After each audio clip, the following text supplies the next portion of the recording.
নেসার 58 নম্বর আয়াতে 58 নম্বর আয়াতে কথা বলেছেন। আমানতটা হচ্ছে এমন এক জিনিস, আমানতের খিয়ানত যখন হয়, আল্লাহ রসুল সাল্লাল্লাহু আলাইহি সাল্লাম বলেছেন, তখন তোমরা মনে করবে কিয়ামত তোমাদের অতি সন্নিকটে। আমানতের খিয়ানত যখন হবে তখন কিয়ামত দূরে না কাছে? কিয়ামত কাছে। আজকে গোটা পৃথিবীতে আমরা দেখছি আমানতের খিয়ানত প্রত্যেকটা ঘরে ঘরে আছে। তাহলে বোঝাই যাচ্ছে যে কিয়ামত খুব বেশি দূরে নয়। আমানতের ব্যাপারে আল্লাহ রসুল সাল্লাল্লাহু আলাইহি সাল্লাম যদি এই কথা বলে থাকেন, কোরআনে কারিমে ওই আয়াতের তাফসীরে এসেছে যে বনি ইসরাইলদের ধ্বংসের একটি কারণ, মূল কারণ ছিল তাদের আমানতগুলো হকদারের কাছে সঠিকভাবে পৌঁছে না দেওয়া। এই জন্য একটা জাতি ধ্বংস হয়ে গেছে। আজকে আমরা যদি একটু হিসাব করি যে আমরাও প্রত্যেকটা জায়গায় আমানতের খিয়ানত যারাই করেছে তাদের পরিণতি, তাদের অবস্থাও ধ্বংসের দিকে চলে গেছে। আমানতটা এত বড় গুরুত্বপূর্ণ একটি বিষয়। আমানতের বিষয়গুলো আমাদেরকে প্রিয় রসুলের কাছ থেকে শিক্ষা অর্জন করতে হচ্ছে।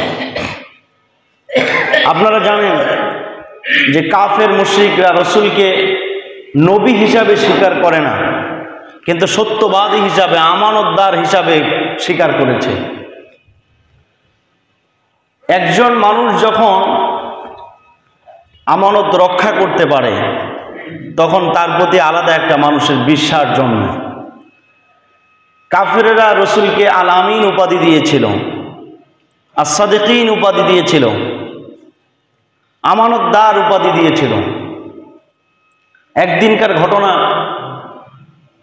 আবু জেহেলের কাছে কিছু মানুষ, তার কর্মী বাহিনীরা কিছু সম্পদ হেফাজত করার জন্য, জমা রাখার জন্য এসেছিল।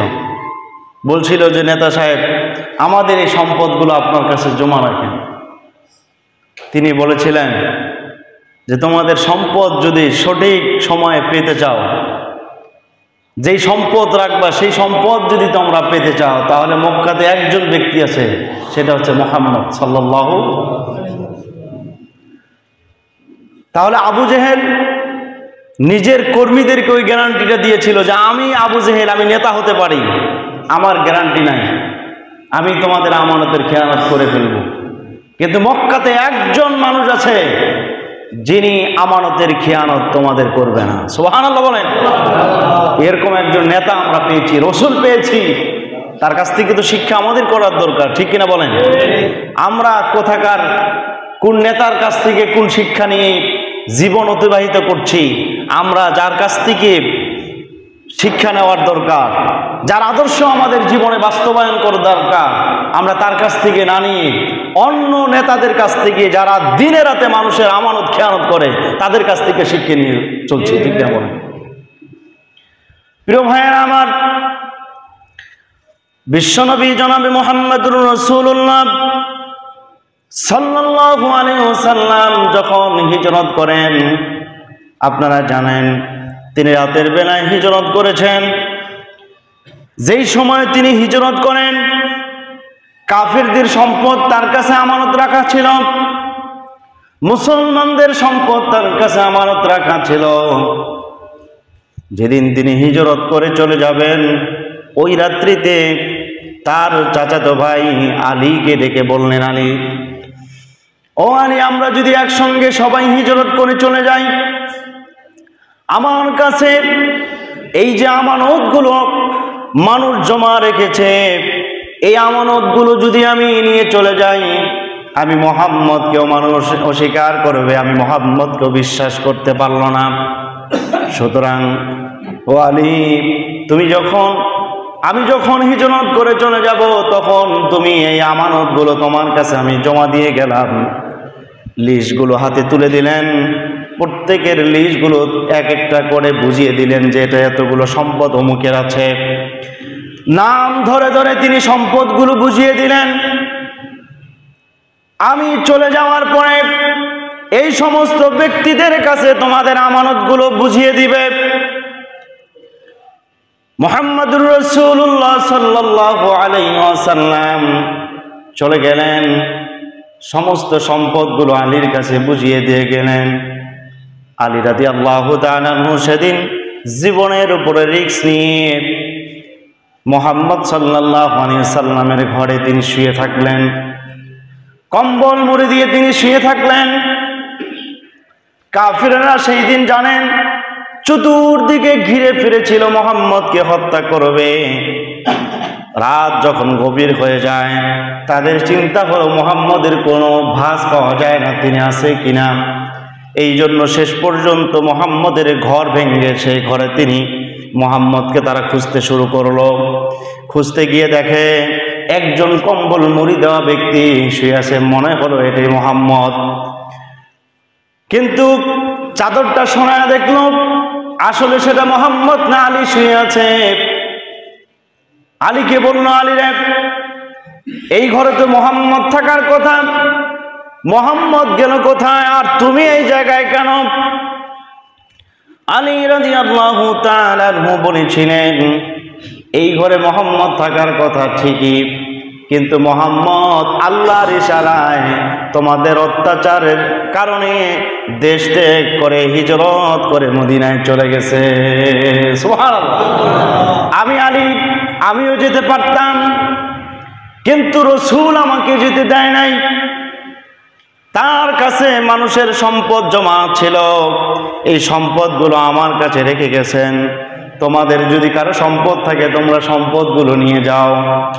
আমানতদারিতা কাকে বলে? আমার ভাইয়েরা, এই ছিল রাসূলের জীবনী। মানুষ টাকা রাখতো, সম্পদ রাখতো, একটি সম্পদ তার নষ্ট করে নাই। আর আমরা কি দেখছি? নিজের সম্পদ না, অন্যের সম্পদ তার করে জোর করে নিজের সম্পদ মনে করছে। কথা বলুন ঠিক কিনা? মনে হচ্ছে ওর বাপ দাদা 14 গোষ্ঠী কামাই করে দিয়ে গেছে, ওই সম্পদ তার। জোর করে মানুষকে হত্যা করে তার সম্পদ নষ্ট করে, এটা বুঝতে হবে কিয়ামত খুব কাছে চলে এসেছে।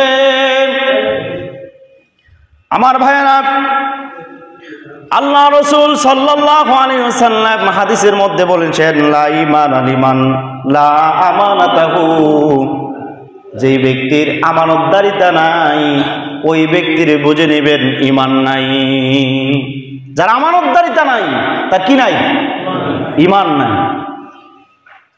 যদি ঈমান না থাকে, আল্লাহর প্রতি দৃঢ় বিশ্বাস স্থাপন যদি তার না থাকে, পরকালের প্রতি যদি বিশ্বাস না থাকে, কোরআনের প্রতি যদি দৃঢ় বিশ্বাস না থাকে, তাহলে ওই ব্যক্তির দ্বারা সকল মানুষের আমানতের খেয়ানত হতেই পারে। ঠিক কিনা বলেন? এই কথা বলে শেষ করে নাই। বিশ্বনবী বলেছেন, ওয়ালা দীনা লিমান লা আহদা লাহু, আর যে ব্যক্তির ওয়াদা ঠিক নাই, কি নাই? ওয়াদা ঠিক নাই, ওই ব্যক্তির কোনো ধর্ম নাই, কোনো দিন নাই। সুতরাং যে ব্যক্তির ওয়াদা ঠিক থাকবে বুঝতে হবে তার ধর্ম আছে, তার দিন আছে। ওয়াদা ভঙ্গকারী এটা কিন্তু মুনাফিকের আলামত। বিশ্বনবী এই জন্য বললেন, যার আমানতদারিতা নাই তার ঈমান নাই। এখন আপনি চিন্তা করেন, আপনার ভিতরে আমানতদারিতা যদি থাকে তাহলে আপনার ঈমান আছে, আর যদি আমানতদারিতা না থাকে বুঝতে হবে আপনার ঈমান নাই। এটা কার কথা? নবীর কথা। এটা আমার বানানো কথা না। এই জন্য ভাইয়ারা আমার, আমানত সম্পর্কে খুব সতর্ক থাকা লাগবে। আমানত সম্পর্কে আরেকটা কথা আমি বলছি। বিশ্বনবী জনাবে মুহাম্মদুর রাসূলুল্লাহ সাল্লাল্লাহু আলাইহি ওয়াসাল্লাম মক্কায় একদিন নামাজ পড়তে আসবেন। মক্কার চাবি ছিল,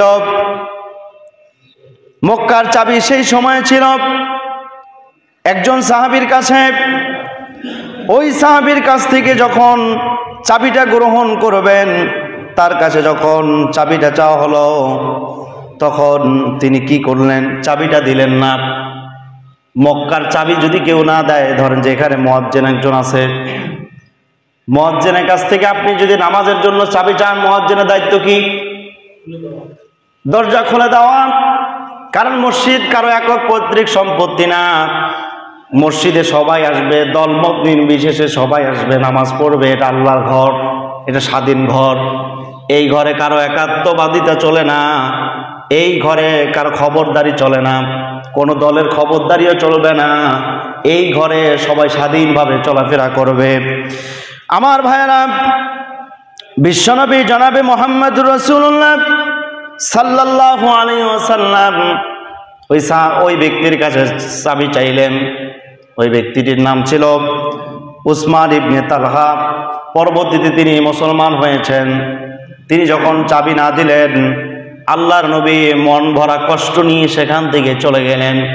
কাবার ভিতরে নামাজ পড়া হলো না, চলে গেলেন।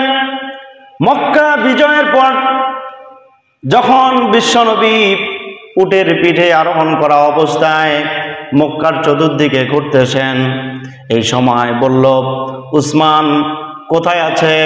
তার কাছে তো কাবার চাবি। এই ব্যক্তি ভয়ে আগেই চাবিটা পাঠিয়ে দিয়েছে, কারণ আজকে দেশ স্বাধীন করে ফেলেছে।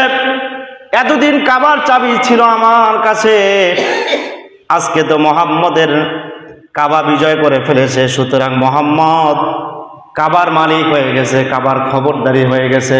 এটা মনে করে তিনি কাবার চাবিটা আগেই তিনি পাঠিয়ে দিয়েছেন। আল্লাহ তাআলা এই ঘটনা যখন দেখলেন, সূরা নিসার 58 নম্বর আয়াত নাজিল করে বলে দিলেন, হে মুহাম্মদ, আমানতদারিতা, হকদারে হক আমানতদারের কাছে পৌঁছায় দাও। হকদারে হক যেটা আমানত, সেটা তার কাছে পৌঁছায় দিতে হবে। এই আয়াতটি নাজিল হলো। আল্লাহর নবী সাল্লাল্লাহু আলাইহি ওয়াসাল্লাম উসমান বিন তালহাকে ডেকে বললেন, উসমান বিন তালহা, এদিকে আসো। ওই ব্যক্তি থরথর করে কাঁপতেছে, কারণ তার তো জানা আছে, এই তো কিছুদিন পূর্বেই, কয়েক বছর পূর্বেই মুহাম্মদের সাথে আমি বেয়াদবি করেছি। আজকে তো আমার খবর আছে, আমার তো বাঁচার উপায় নাই। তিনি কাঁপতে কাঁপতে মুহাম্মদ সাল্লাল্লাহু আলাইহি সাল্লামের কাছে চলে আসলেন। মুহাম্মদুর রাসূলুল্লাহ সাল্লাল্লাহু আলাইহি সাল্লাম বললেন, উসমান, ইসলাম বিজয়ের আগে মক্কার চাবি তোমার কাছে ছিল। এই যে চাবিটুকু তুমি নাও, আজ থেকে তোমার কাছে চাবি আমি জমা দিলাম। কিয়ামতের আগ পর্যন্ত তোমার বংশের কাছে এই কাবার চাবি থেকে যাবে। সুবহানাল্লাহ। তার মানে আমি তোমার আমানত নষ্ট করার জন্য আসি নাই। আমি মুহাম্মদ মানুষের হক ফিরে দেওয়ার জন্য এসেছি।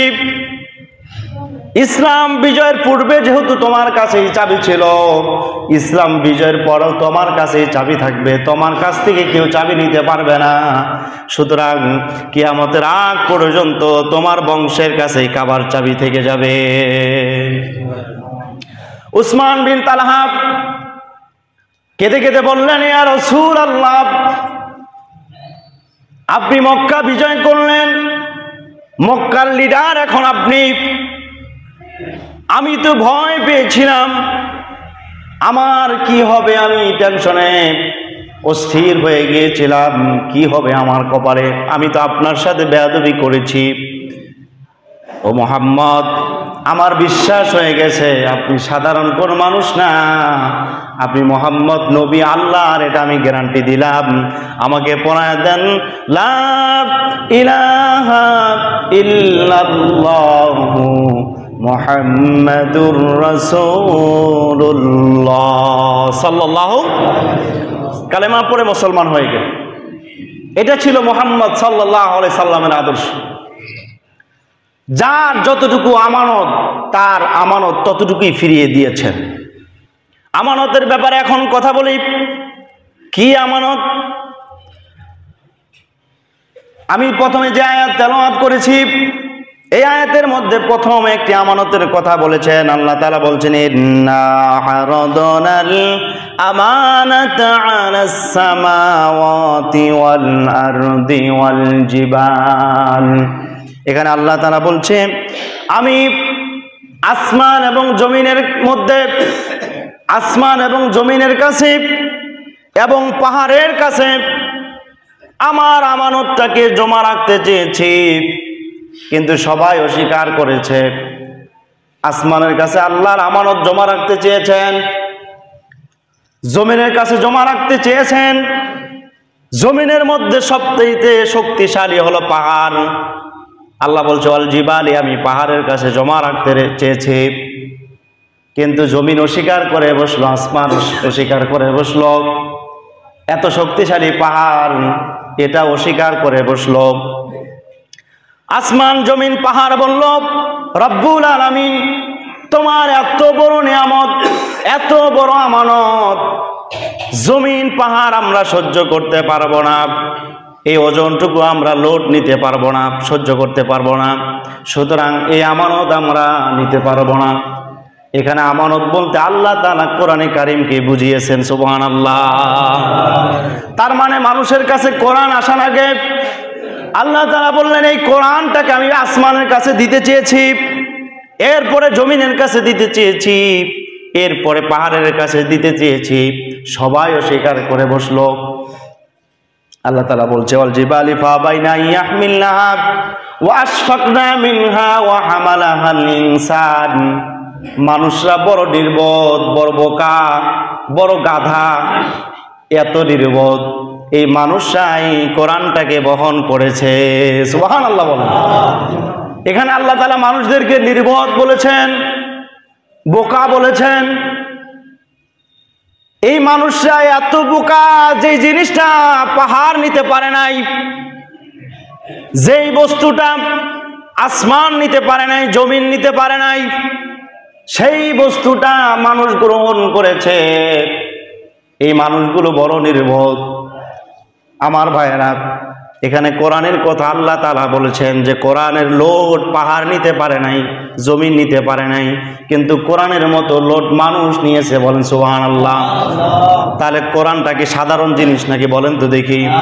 এই কোরআন আমাদের কাছে আছে, কোরআন আমাদের কাছে আসে মানে আল্লাহ তাআলা কোরআনের কারণে আমাদের মর্যাদা বাড়াইয়া দিয়েছেন। আল্লাহ তাআলা বলছে ইন্নাহু কানা যালুমান জাহুলা, ইন্নাহু কানা যালুমান জাহুলা। এখানে আল্লাহ তাআলা জালেমদের ব্যাপারে কথা বলছেন, মূর্খদের ব্যাপারে কথা বলছেন। এই কথাটা শেষে কেন বললেন?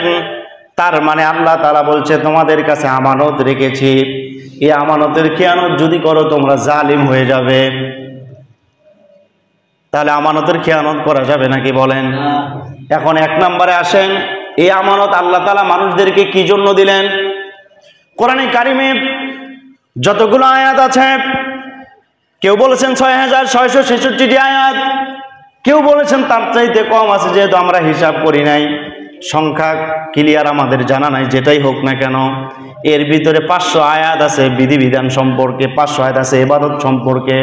হালাল খেতে হবে, হারাম খেতে হবে, হারাম বেঁচে থাকতে হবে, এরপরে আপনার নামাজ রোজা হজ যাকাত করতে হবে। এটা হচ্ছে সব মিলে 500 আয়াত।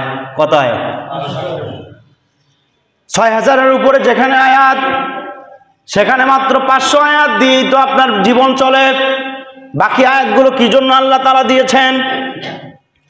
বাকি আয়াতগুলোর মধ্যে আল্লাহ তাআলা বিজ্ঞান দিয়েছেন, অর্থনীতি দিয়েছেন, সমাজনীতি দিয়েছেন, রাষ্ট্রনীতি দিয়েছেন, পররাষ্ট্রনীতি দিয়েছেন, এইভাবে যুদ্ধনীতি দিয়েছেন, বন্দি নীতি দিয়েছেন, রাজনীতি দিয়েছেন। কোরআনে কারিমে আল্লাহ তাআলা পূর্ণাঙ্গ কমপ্লিট কোড অফ লাইফ জীবনের জন্য আপনাকে আল্লাহ তাআলা কোরআনটা দিয়েছেন। এমন কোনো জিনিস নাই যে কোরআনে দেওয়া হয় নাই।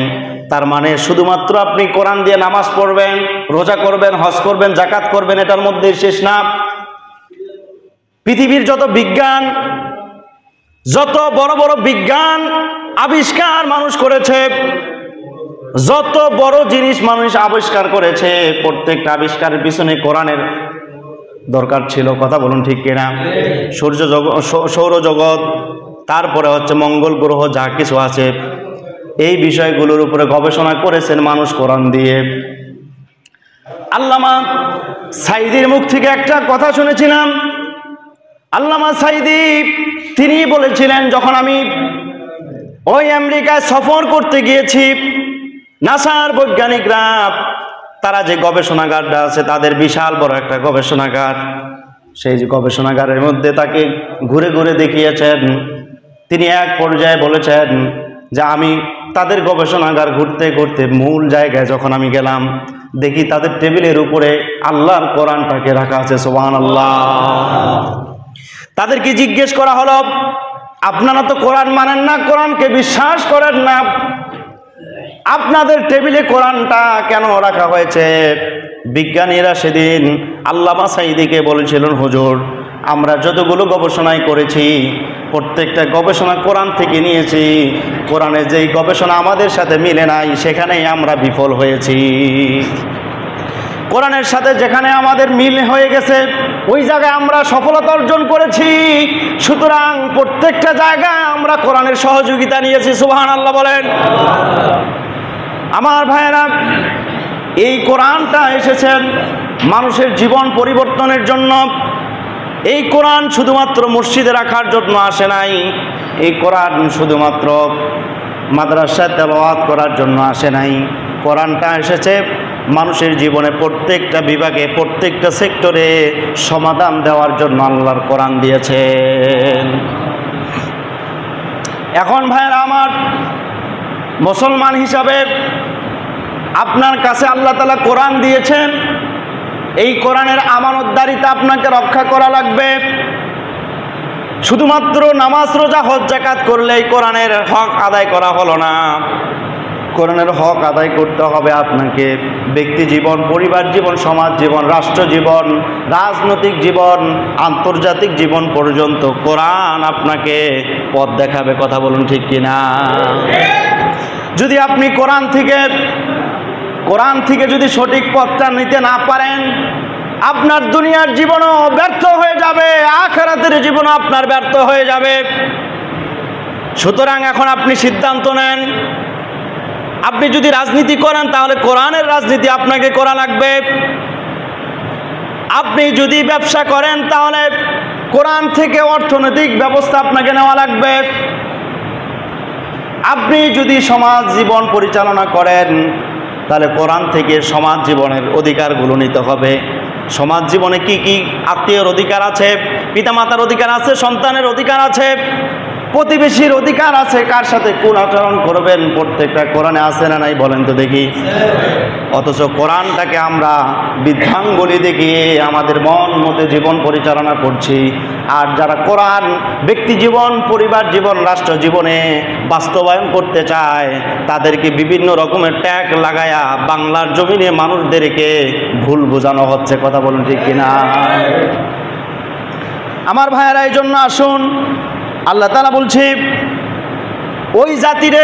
ওই জাতির কাছে আমরা আমানত রেখলাম, মানুষের কাছে রাখলাম। এখানে ইহুদি জাতির কথা আল্লাহ তাআলা উল্লেখ করে বলছেন, ফাবিমা নাকুদিহিম মিসাকাহুম লাআন্নাহুম। ইহুদি জাতির প্রতি আল্লাহ তাআলা অভিশাপ দিয়েছেন, গজব দিয়েছেন, গজব দিয়ে তাদেরকে ধ্বংস করেছেন। আমার ভাইয়েরা, কেন তাদেরকে ধ্বংস করেছেন? আল্লাহ তাআলা বলছে তাদের কাছে একটা বিধান দেওয়া ছিল, এই বিধানটা তারা মানে নাই, আমানতের খেয়ানত করেছে। এই জন্য আমি তাদের উপরে গজব দিয়েছি। কি গজব দিয়েছে দেখেন। পৃথিবীতে যদিও ইহুদিরা মাতাব্বরি করছে, এককভাবে ইহুদিরা মাতাব্বরি করতে পারে নাই। ইহুদিদের পিছনে খ্রিস্টানরা জড়িত আছে না নাই? আছে না? আমেরিকা যদি ইহুদিদেরকে সাহায্য না করে, ইসরায়েলকে যদি সাহায্য না করে, এই ইহুদিরা কখনোই গোটা পৃথিবীতে মাতাব্বরি করতে পারে না। যেহেতু ইহুদিদের সংখ্যা কম, খ্রিস্টানদের সংখ্যা বেশি, ঠিক না? সবচাইতে পৃথিবীতে খ্রিস্টানদের সংখ্যা বেশি, আর এই খ্রিস্টানরাই আছে ইহুদিদের কাছে। তার মানে আপনি যদি একজন ব্যক্তিকে সাপোর্ট করেন, সহযোগিতা করেন, বুঝতে হবে ও আপনার কাছে মাথা নত করেছে।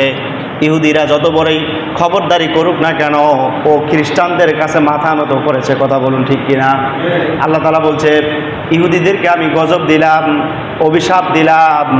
গোটা পৃথিবীতে প্রত্যেকটা জাতির একটা নিজস্ব রাষ্ট্র আছে, নিজস্ব একটা জায়গা আছে। যেমন ধরেন মুসলমানদের একটা রাষ্ট্র আছে, স্বাধীন রাষ্ট্র আছে, খ্রিস্টানদের একটা স্বাধীন রাষ্ট্র আছে। ইহুদিদের কিন্তু কোনো স্বাধীন রাষ্ট্র নাই। আছে? গোটা পৃথিবীতে ওদের কোনো স্বাধীন রাষ্ট্র আছে? কোনো রাষ্ট্র নাই ওদের। ওরা জোর করে একটা জায়গা দখল করে আছে। এটাও থাকবে না, এটাও থাকবে না, কারণ তারা স্বাধীনতার স্বীকৃতি সেখানে পায় নাই। টুডে আর টুমরো, আজ হোক আর কাল হোক, তাদের এই জায়গাটুকু ছেড়ে দিতে হবে মুসলমানদের কাছে, আবার পরাজিত হতে হবে। কথা বলুন ঠিক কিনা? আল্লাহ তাআলা বলছে এদের মূল কারণ ছিল এদের কাছে আমানত দেওয়া ছিল, কিন্তু তারা আমানত রক্ষা করতে পারে নাই। এখন এই কোরআনে কারিমে আল্লাহ তাআলা বিচারের কথা বলেছেন। আমি গত সপ্তাহে যেহেতু বিচারের কথা বলেছি, বিচারের কথা এই জন্যই অসমাপ্ত ছিল, এই জন্য আলোচনার শেষের দিকে, এই আয়াতের শেষের দিকে ছিল, এই জন্য কথাগুলো নিয়ে এসেছি। আল্লাহ তাআলা বলছে ওমাল্লাম ইয়াহকুম বিমা আনজালাল্লাহু ফাউলাইকা হুমুল কাফিরুন। এই আয়াতে কারিমা আল্লাহ তাআলা কোরআনে 3টি জায়গায় দিয়েছেন। ওমাল্লাম ইয়াহকুম বিমা আনজালাল্লাহু ফাউলাইকা হুমুল ফাসিকুন। আবার আরেক জায়গায় বলছেন জালিমুন। এক জায়গায় বলছেন যারা আল্লাহর বিধান দিয়ে, কোরআন দিয়ে বিচার ফায়সালা করে না তারা কাফের। তারা কি? কাফের। আর আরেক জায়গায় বলেছেন ওই একই সূরায় আল্লাহ তাআলা বলছেন যারা কোরআন দিয়ে, যারা আল্লাহর বিধান দিয়ে বিচার ফায়সালা করে না তারা হচ্ছে ফাসিক। তারা কি? ফাসিক। আরেক জায়গায় বলেছেন যারা আল্লাহর কোরআন দিয়ে বিচার ফায়সালা করে না তারা হচ্ছে জালিম। তারা কি? জালিম। প্রিয় উপস্থিতি, এখন বলেন বাংলাদেশে যতগুলো বিচার চলছে, এই বিচারগুলো কি কোরআন দিয়ে চলছে? কোরআন দিয়ে চলছে? চলে না। কোরআন দিয়ে না চললে তারা কি দিয়ে চালাচ্ছে? ব্রিটিশদের দেখানো আইন দিয়ে তারা বিচার করছে। ঠিক কিনা বলেন? যদি কোরআনের বিচার ফয়সালা বাংলার জমিনে থাকতো, আমি বিশ্বাস করি যেভাবে টেন্ডারবাজি, চাঁদাবাজি হয়ে মানুষদেরকে হত্যা করছে, আমি বিশ্বাস করি একটা হত্যাকারীকে যদি বিচার করা হতো বাংলাদেশে প্রত্যেকটা জায়গায় হত্যাকাণ্ড বন্ধ হয়ে যেত। কিন্তু হত্যাকাণ্ড বন্ধ হচ্ছে না কেন? প্রতিদিন পেপার পত্রিকায় আমাদের হত্যার খবর শুনতে হচ্ছে। পঞ্চগড়ের মতো একটি জায়গা, শান্তিপ্রিয় একটি জায়গা আমার জেলায়, সেখানেও এই এক সপ্তাহের মধ্যে দুইটা ঘটনা ঘটলো। কি অপরাধ? যদি এখানে প্রশাসনের সম্পূর্ণই ব্যর্থ আছে সারা বাংলাদেশে, প্রশাসন যদি তাদেরকে চিহ্নিত করে সঠিক সময়ে আদালতে উপস্থাপন করতে পারত, ওই আদালতে যদি কোরআন দিয়ে বিচার হতো, তাহলে দেখতেন যে উন্মুক্ত ময়দানে হত্যাকারীকে আবার ফাঁসির কাস্টে ঝুলাতো। তাহলে একটা হত্যাকাণ্ড দেখে, বিচার ফয়সালা দেখে গোটা বাংলাদেশ থরথর করে কাঁপত। চাঁদাবাজির আজকে চাঁদা না পেয়ে মানুষদেরকে হত্যা করছে। গাজীপুরে এক সাংবাদিককে হত্যা করা হলো, আর এক সাংবাদিককে নির্মমভাবে তারা ইট দিয়ে পাগুলোকে থেতলিয়ে দেওয়া হলো। কি অপরাধ ছিল? সাংবাদিকরা তো জাতির জাগ্রত বিবেক, ওরা তো মানুষের আয়না। আপনি যত কথাই বলেন, সাংবাদিকদের উপরে যদি হামলা হয়, সাধারণ মানুষদের উপরে যদি হামলা হয়, ব্যবসায়িকদের উপরে যদি হামলা হয়, এদেশের নিরাপত্তা কোথায়? এদেশের নিরাপত্তা থাকলো কোথায়? তাহলে তো আগেই ভালো ছিল নাকি? মানুষ এখন বলছে যে আগেই ভালো ছিল, দুঃখে কথাগুলো বলছে। আগে তো এইভাবে হত্যা হয় নাই। ডক্টর ইউনূসকেও বোঝার দরকার ছিল যে আমি মানুষের রক্তের উপরে, জীবনের উপরে আমি কিন্তু ক্ষমতায় বসেছি। ও কিন্তু ফুলের বিছানা দিয়ে তাকে ওই ক্ষমতায়, ওই চেয়ারটা দেওয়া হয়নি। দেওয়া হয়েছে? ডক্টর ইউনূসও কিন্তু আমানত রক্ষা করতে পারে নাই। যদি আমানত রক্ষা করতে পারত, তাহলে জুলাইয়ের যে ঘোষণা হয়েছে সেখানে কিছু অংশ ঢুকানোর পরে আর কিছু অংশ সে বাদ দিতে পারতো না। কথা বলুন ঠিক কিনা? সেও আমানতের খেয়ানত করে বসেছে। এই জন্য তার প্রতিও যে আমরা একবারে ফেরেশতার মতো বিশ্বাস করব, তাও আমরা পাচ্ছি না। ঠিক কিনা বলেন প্রিয় ভাইয়েরা আমার? তাহলে বাংলার জমিন থেকে আপনি অন্যায়গুলোকে দূর করতে পারবেন, অন্যায় বন্ধ করতে পারবেন তখনই যখন কোরআন দিয়ে আপনি বিচার ফয়সালা করতে পারবেন। কোরআন ছাড়া আপনি যত মানুষের দেখানো পথ পদ্ধতি বিচার ফয়সালা করেন, আল্লাহর কসম করে বলছি এই জমিনে শান্তি আসবে না, শান্তি আসবে না। আরো 100 বছর গেলেও এই জমিনে শান্তি আসবে না। 54 বছরও শান্তি আসে নাই, সামনে 100 বছরও শান্তি আসবে না। এটা আমার কথা। তো কোরআন তো দিয়েছেন মানুষের শান্তির জন্য। আপনি তো ইসলাম নিয়ে বলি ফুটান, ইসলামটাকে নিয়ে আপনি গর্ব করেন, আপনার ভিতরে ইসলামটা আছে কোথায়? ইসলাম মানেই তো শান্তি। আপনার নিজের মধ্যে শান্তি নাই, আপনার পরিবারে শান্তি নাই, আপনার সমাজে শান্তি নেই, আপনার রাষ্ট্রে শান্তি নাই, আর আপনি ইসলাম নিয়ে গর্ব করছেন। লজ্জা হওয়ার দরকার যে আপনার ভিতরে কতটুকু ইসলাম আছে। ইসলাম যখন আপনার ভিতরে থাকবে তখন আপনার পরিবারে, আপনার সমাজে, আপনার রাষ্ট্রে শান্তি থাকবে। ইসলাম নাই বিদায় আজকে শান্তি উঠে গেছে। প্রিয় উপস্থিতি, এজন্য আমাদের কাছে সবচাইতে বড় আমানত হচ্ছে আল্লাহর কোরআন। সবচাইতে বড় আমানত কি? কথা বলেন, সবচাইতে বড় আমানত কি? আল্লাহর কোরআন। আল্লাহর কোরআন এটা শুধুমাত্র ওই যে চরমনাই ভাইদের একক সম্পত্তি নাকি বলেন? তাবলিগ ভাইদের, জামাত ইসলামের, বিএনপিদের না, এটা পৃথিবীর সমস্ত মানুষের জন্য। আল্লাহ তাআলা এখানে যে বলছেন যে এই সম্পদটা, এই আমানতটা আমি পাহাড়কে দিতে চেয়েছি, নেয় নাই। জমিনকে দিতে চেয়েছি, নেয় নাই। আসমানকে দিতে চেয়েছি, নেয় নাই। কারা নিছে? মানুষরা নিয়েছে, নির্বোধ মানুষরা নিয়েছে। এখানে মুসলমানের কথা বলা হয়নি, হয়েছে নাকি? খ্রিস্টানদের কথা বলা হয়নি। তার মানে হচ্ছে আল্লাহ তাআলা যেই আমানতটা দিয়েছেন এটা শুধুমাত্র একক জাতির জন্য না, এটা হচ্ছে গোটা পৃথিবীতে। মুসলমান নয়, এটা গোটা পৃথিবীতে যারা মানুষ দাবি করে তাদের কাছে এই আমানত দিয়েছেন। সুবহানাল্লাহ বলেন। তার মানে গোটা পৃথিবীতে মানুষরা যখন এই আমানতটা সঠিকভাবে রক্ষা করতে পারবে তখন এই মানুষরা তার এই শান্তি ফিরে পাবে। এজন্য আমানত যখন যেখানে যতটুকু প্রয়োজন আপনাকে ততটুকুই সেখানে ঢালতে হবে। মসজিদে আসছেন, মসজিদের হক যতটুকু আছে কোরআনে আছে না? আছে না নাই? এখানেও আছে। মসজিদ সম্পর্কে কোরআনের আয়াত আছে, মসজিদের কমিটি সম্পর্কে কোরআনে আয়াত আছে, কি নাই? কিন্তু আমাদের ব্যর্থ হলো যে আমরা আমাদের সন্তানদেরকে এই কোরআন বুঝাইতে না পেরে আমরা ইংলিশ মিডিয়ামে ভর্তি করে দেই, বাংলা অনেক বড় শিক্ষিত বানাই, কিন্তু আমার সন্তানকে কোরআন শিক্ষা দেই না, নিজেরাও শিক্ষা অর্জন করি না, কোরআন থেকে কোনো শিক্ষা অর্জন করতেও চাই না, সন্তানদেরকেও করাই না। মনে রাখবেন, যেই সন্তানকে আপনি কোরআনের শিক্ষায় শিক্ষিত করতে পারলেন না, এই সন্তান নিয়ে আপনি খুব বিপদে পড়বেন। দুনিয়াও বিপদে পড়বেন, আখিরাতেও বিপদে পড়বেন। এই সন্তান একসময় কোরআনের বিরোধিতা করবে, ঠিক কিনা বলেন? এই জন্য আপনি ডাক্তার হন, ইঞ্জিনিয়ার হন, ব্যারিস্টার হন, জজ হন, যেটাই হন না কেন, আপনার সন্তানের কাছে কোরআনের শিক্ষাটা আগে দিতে হবে। কোরআনের শিক্ষা দিয়ে কোরআনের আদর্শ তার ভিতরে ঢুকাতে হবে।